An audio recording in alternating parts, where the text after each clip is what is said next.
शाहूकारी का मद नहीं है, सब बोलेंगे नहीं है, उसको होगा, उसको होगा। ये जो अहंकार करते, कभी अपने अंदर झांक कर देखना।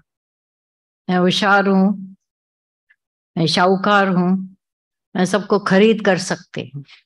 राजा जनक को भी अहंकार था। जितने भी राजा लोग, शाहूकार लोग, जो ये मेरी एडिथ की बात कही की है, उसने ये नो सिन नो सिक नो डेथ ये ऐलान किया था, उसी ने ये लिखा है। एक लेडी है जिसने ये लिखी है बुक, जिसमें ये लड़की खड़ी है इंतजार में 18 साल की लड़की, उसका बॉयफ्रेंड चला गया। 75 तक वो इंतजार में खड़ी है खिड़की पर। वो 75 नहीं 18 की लगती थी। तब उसने लिखा है कि एज माइंड में है, ये दुख माइंड में है, ये राजाई, ये शाहूकारी, ये जो कुछ है वो सारा माइंड का खेल है, बाहर कुछ है ही नहीं। ये तुम्हारी कल्पनाएं है जिसको तुम मानकर बैठे हो, और वैसा बिहेवियर। मैंने ना ये दवाई लिया मुझे फायदा होगा, ये माइंड ने लिया। 98% माइंड ये लेता है। अब राइट डॉक्टर मिला है ना, अच्छा डॉक्टर मिला है, अब बस ठीक हो जाएंगे। डॉक्टर कौन सी दवाई बहुत अच्छी दी, अब बस अभी तो फायदा है। कि डॉक्टर में दम नहीं है, बस वहीं से फायदा बंद हो जाएगा। टोटल है माइंड। तभी दादा भगवान ने कितनी सच्चाई से बोला कि मुझे ही विश्वास नहीं होता था। दादा भर भर कर गालियां देते थे। क्यों? किसको देते थे? जो बोलते मैं हूं। अब यहां तक तो कोई पहुंचना ही नहीं चाहता है। मोटे तौर पर मैं शाहूकार, मैं नहीं, मैं तो बस हो नहीं जाना, कुछ नहीं जाना। अंदर सब पता है। ईगो का ही मामला है, माइंड का ही मामला है। जिस दिन अक्कल आ जाए, अभी भी वो शाहूकार हैं, मेरे घर में कमियां हैं, इतना न पैसा आ जाए, सब आते इसीलिए हो, सत्संग में सब कुछ हो जाता है। पर जब आवे संतोष धन, कब होगा ये? जब संतोष। गीता भगवान, हम लोग सब बैठे थे, बोला तुम अपने अंदर विचार करके सब देखो। तुम्हारे पॉकेट में पैसा न होवे, पर्स में पैसा, ये उससे गुजर चुके हैं। बोला वो गुजर चुके हो, पता है कि घर में है, बैंक में है।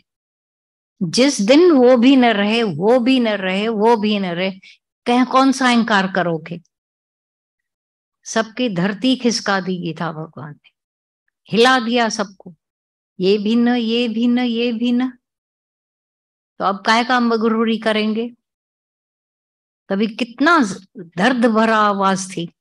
मुझे दिख जाता है अहंकारी लोग आकर बैठे हैं, गंदे लोग बैठे हैं, पर मैं नफरत नहीं कर सकता हूं, तो करुणा करता हूं। वो उठाते भी नहीं है। जब मैं बात करता हूं तो दूसरी की तरफ सबका ध्यान होता है, इनमें होगी, मैं तो प्योर हूं। प्योर हो, क्योंकि आत्मा करके तो सभी प्योर हैं। पर ब्याई जो द्वैत पढ़ना आ गया, उसका भी तो निवारण होवे अंदर से। दुखी कौन करता है? आत्मा दुखी कर रहा है। किसी को भी आत्मा ने दुखी किया अपने स्वरूप ने। और जो द्वैत अंदर घुस के आया हुआ है, राहु बैठ गया है जमकर अंदर, उस राहु से कैसे निजात मिलेगी? मेहनत करोगे, मेहनत से लाया है तो मेहनत करके निकालना। जब अहंकार अंदर घुस रहा था स्वभाव, तब तो मीठा मीठा करके हमने सब आदतों को, शाहूकारी का अहंकार, मत मत्सर सब है अंदर, हिपोक्रेसियां भरी पड़ी है। चेहरे हम लोग बदलते रहते हैं। जिस घड़ी अक्कल आ जाए, सच में मौत के बिस्तरे पर सोकर देखें, कुछ नहीं कर पा रहे, तब पता पड़ता है अंदर का। वो जो बनकर बैठे थे, किसी दिन तो अपने पर कृपा करें। और हम थोड़ा बात करते हैं दूसरे चढ़ाने वाले, और कब अक्ल आएगी? ये खुशामदरे जो है वो सत्यानाश करते हैं। गालियां इसीलिए पसंद नहीं है।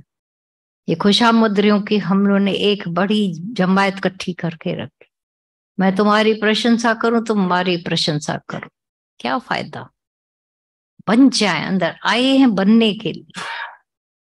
स्वभाव, संस्कार, आदतें जो अंदर गंदगी लेकर आए थे, आप समझते हो अगर गंदगी से भरकर इधर ईगो से आकर बैठते हैं तो दूसरों पर भी तो वही अंचर, दूसरों पर भी वही वाइब्रेशंस, जिनको पहले अंचर बोला जाता था, इफेक्ट, आज अंग्रेज हो गए तो वाइब्रेस, वाइब्स वाइब्स वाइब्स।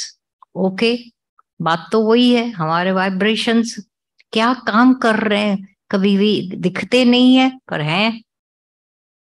अगर आपकी प्यूरिटी काम कर रही है तो इम्प्यूरिटी भी काम करती है, गलत सोच काम करती है।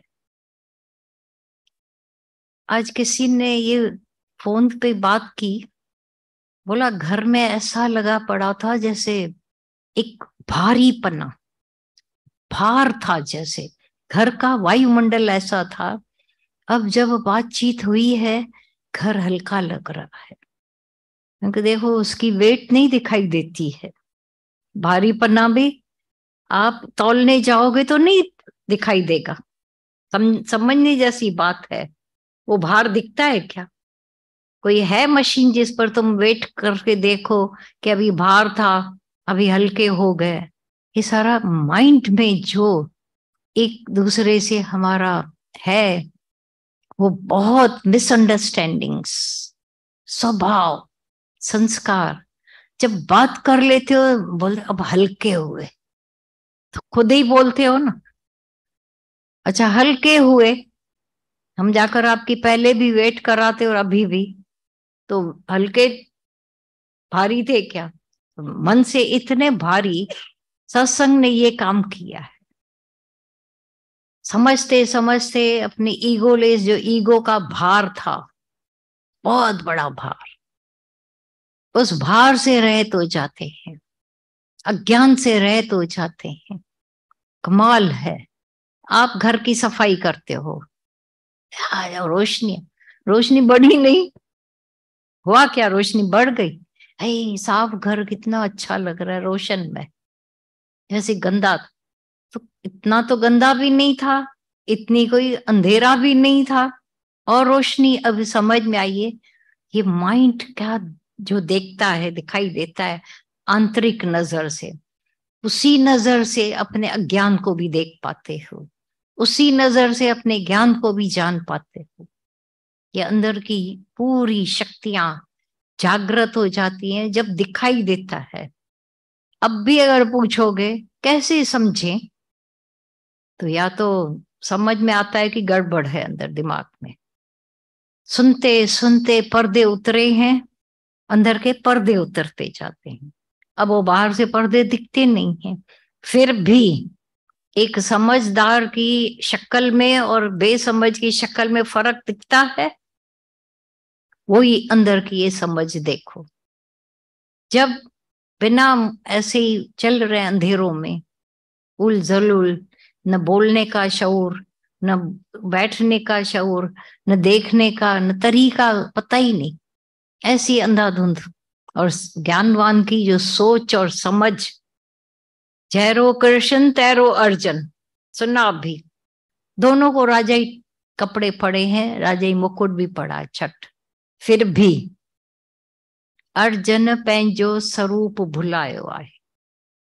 अच्छा, स्वरूप का भुलाना कितनी अंदर पीड़ादायक है वो, उसके लिए वो में मर रहा है, दुखी हो रहा है, रो रहा है, टांगे कांप रही हैं। एक स्वरूप भुलाया है, उसकी टांगे कांप रही हैं मोह वालों को देखकर, मौत का भय, मैं बड़ों को मारूंगा, मैं ऐसा, मैं। अब ज्ञान हुआ। अब अर्जुन की कौन सी समझ है? मौत है बनाई नहीं है, मैंने कुछ किया ही नहीं, बिन मांगी लड़ाई आई मेरे सामने और मैंने करके बता दिया। जैसे तुम खाना बना के आती हो तो कोई याद रहता है क्या कि मैंने बनाया? रोजमर्रा का रूटीन काम। क्षत्रियों का वो रूटीन काम, आप लोगों का अपना रूटीन काम है।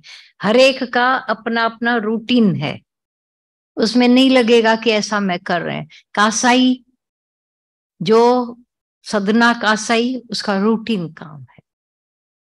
कृष्ण का ये रूटीन कि सर्व के बीच में बैठा है, लेकिन नहीं लग रहा है कि ये कोई औरतें हैं या मर्द हैं, फिर तो पाप दृष्टि हो गई उसकी, विकारी दृष्टि हो जाएगी। तो सामने वालों को क्या मिलेगा? विकारी। गुरु ही विकारी हो जाए, भगवान ही विकारी हो जाए तो क्या होगा? तो उसकी जो नजर का है, जिसमें अहंकार रहित, पाप रहित, द्वैत रहित, सर्व में अपना आप देखना और जानना, यह है सच्चा ज्ञान। जिसमें दुर्वासा भी कह उठता है कि मैंने खाया नहीं। अब ये गोपियों को बैठे तो बिठाया, कृष्ण ने बोला मैंने भेजा खाना, उसको कोई इच्छा नहीं।